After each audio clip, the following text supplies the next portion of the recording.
Dans cette vidéo, on va voir un petit peu les différents types de séances qu'on peut mettre quand on prépare un 10 km. Donc là, ça va être des séances spécifiques. Donc l'objectif de ces séances spécifiques, c'est de développer une économie de course spécifique à l'allure du 10 km. Donc l'allure, soit qu'on connaît par rapport à ce qu'on fait à l'entraînement, soit l'allure visée, soit une allure connue par rapport à ses anciens temps. Donc bien sûr, quand on prépare un 10 km, il va y avoir différents types de séances qui vont venir travailler différentes qualités. Mais là, on va vraiment rester sur les séances très spécifiques, donc les séances P, pour travailler ce 10 km. Donc, de la manière dont j'entraîne, je différencie à peu près 4 types différents. Bien sûr, suivant les entraîneurs, suivant les livres que vous allez lire, vous allez pouvoir avoir des méthodes différentes, des noms différents, mais en tout cas, voilà, globalement, il y a quatre types différents qu'on peut distinguer.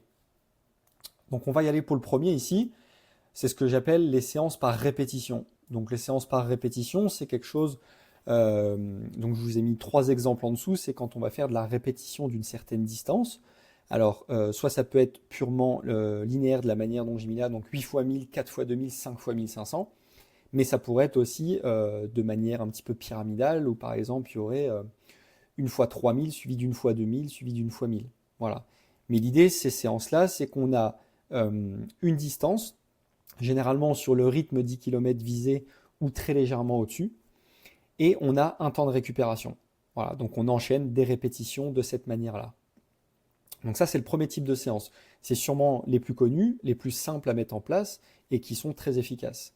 Sur ces séances, quand on prépare un 10 km, ça va dépendre du niveau de la personne et du moment où on en est dans la préparation. Mais on peut démarrer déjà sur un volume qui peut aller de 50% de la distance, donc aux alentours des 5 km, et on peut monter jusqu'à 100% de la distance et supérieur chez des athlètes confirmés. Donc on pourrait avoir une séance de 12 fois 1000.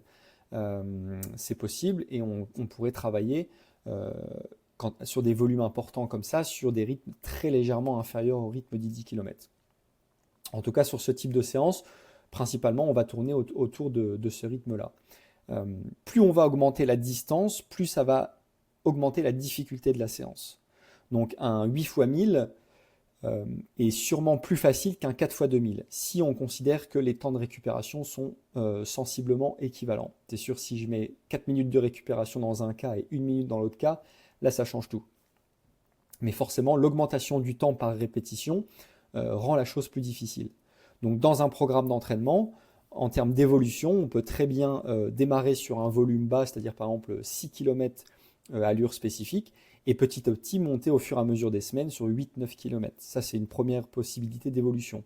Deuxième possibilité, ça peut être de jouer sur les temps de récupération.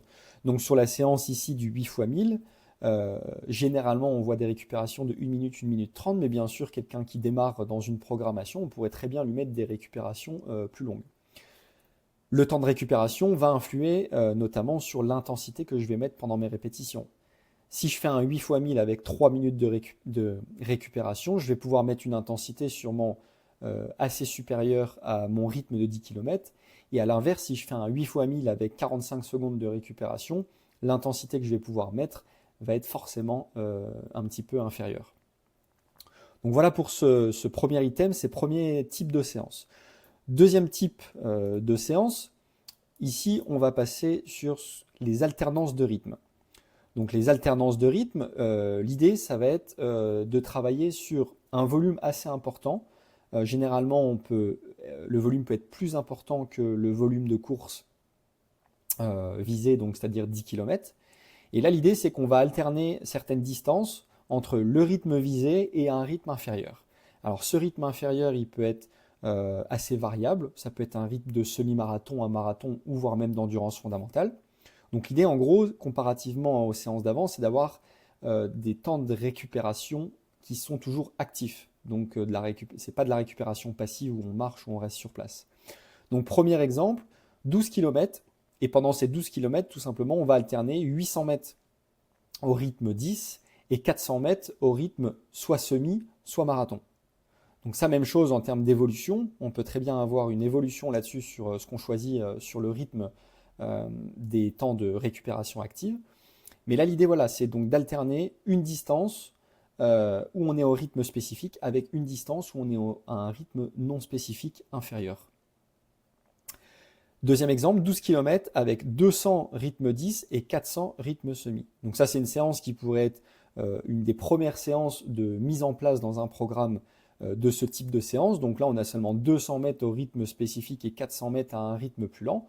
Donc là, on serait sur une séance où on travaillerait plutôt de l'endurance de support, donc c'est-à-dire une endurance proche de ce qu'on va avoir pendant le 10 km, parce qu'on a un volume de distance sur le rythme spécifique qui est assez bas, contrairement à celui-là où là on passe sur un volume qui est tout de suite beaucoup plus haut. Donc voilà ce deuxième type de séance qu'on appelle, ce que j'appelle en tout cas les alternances de rythme. Ensuite, troisième type de séance, ça va être un mélange de rythmes périspécifiques. Donc en gros, c'est de jouer sur différents rythmes. Donc quand on prépare un 10, ça va être d'amener des rythmes 5 km et des rythmes semi-marathon. Donc de jouer sur autour du 10 km. Donc premier exemple, on a 5 blocs de 1000 mètres plus 500 mètres avec une récupération de 1 minute entre le 1000 et le 500, une récupération de 3 entre chaque bloc. Et le rythme, on va avoir le 1000 mètres qui est fait au rythme visé du 10 km et le 500 à un rythme supérieur, là à un rythme 5 km. Donc là, l'objectif, c'est sur ces séances-là, c'est toujours de travailler l'économie de course spécifique, mais en alternant des rythmes, ici sur cette séance, plus rapides. Donc là, ça permet toujours de travailler ce côté vitesse, ce versant vitesse qu'on a pu développer dans un programme auparavant, mais là, on le fait au sein même de la séance. Donc ça, c'est des choses intéressantes qui demandent pas mal d'adaptation pour la personne, puisqu'il faut passer d'un rythme à l'autre assez rapidement. Et donc, ça veut dire qu'il y a des modifications techniques, il y a des modifications en termes d'allure, bien sûr. Et donc, ça, c'est ça qui rend ce type de séance très intéressant. Deuxième exemple, 4 fois 2000 plus 1000. Ce coup-ci, on va avoir le 2000 sur un rythme 10 et le 1000 sur un rythme semi. Donc là, à l'inverse de la première séance où on voulait plutôt travailler le versant vitesse en alliant du rythme spécifique et du rythme plus rapide de 5, là on joue plutôt sur le versant endurance de support avec un rythme spécifique de 10 et ensuite un deuxième rythme semi, donc inférieur au rythme spécifique. Donc dans un cas, on joue plutôt sur le versant vitesse et dans l'autre cas, plutôt sur le versant endurance. Voilà pour ce troisième type de séance. Donc celui-là, il est intéressant aussi justement par sa variété et d'obliger l'athlète justement à être capable de modifier assez rapidement sa technique et ses allures au sein même d'une séance. Et enfin, dernier type de séance, c'est ce que j'appelle les semi-tests. Donc là, en gros, on peut en distinguer deux. Bien sûr, encore une fois, avec toutes les variations possibles et imaginables qu'on peut mettre en place. Sur tout ce que je vous ai présenté jusque maintenant, ensuite, c'est à vous ou à votre entraîneur, votre coach, que vous l'appelez comme vous voulez, de jouer avec tous les paramètres de volume, d'intensité et de fréquence en fonction de votre niveau, de là où vous en êtes dans votre préparation et de votre objectif visé. Bien sûr, entre un expert et un débutant, tous ces paramètres-là vont être énormément chamboulés. Donc, dernier item, les semi-tests. Donc là, l'objectif, premier exemple, c'est de faire à peu près 3/4 de la distance au rythme spécifique. Donc, imaginons vous visez votre 10 km en 40 minutes. Et bien là, vous allez faire par exemple 7 à 8 km sur le rythme du 40 minutes, donc 15 km/h. Okay, ça, c'est la première solution. Même principe, là je vous ai mis 3/4. Sur ce type de semi-test, si on met un volume trop faible, ça aura moins d'intérêt, sauf sur une séance vraiment facile. Donc il faut quand même qu'il y ait un volume assez conséquent, donc je dirais 6 km minimum, quand on vise bien sûr le 10 km. Mais même principe, sur quelqu'un qui débute ou sur un début de préparation, on pourrait garder un volume assez faible. Et enfin, deuxième exemple, c'est la distance en entier, donc ici 10 km, sauf qu'on va courir à une allure légèrement inférieure. Donc ça c'est semi-test, c'est un excellent moyen je trouve, de préparation mentale. Au-delà de tous les aspects bien sûr physiologiques et que ça peut travailler sur la performance, d'un point de vue mental, c'est très intéressant pour un athlète de valider des paliers au fur et à mesure de sa préparation. Et donc ça permet de valider ces paliers.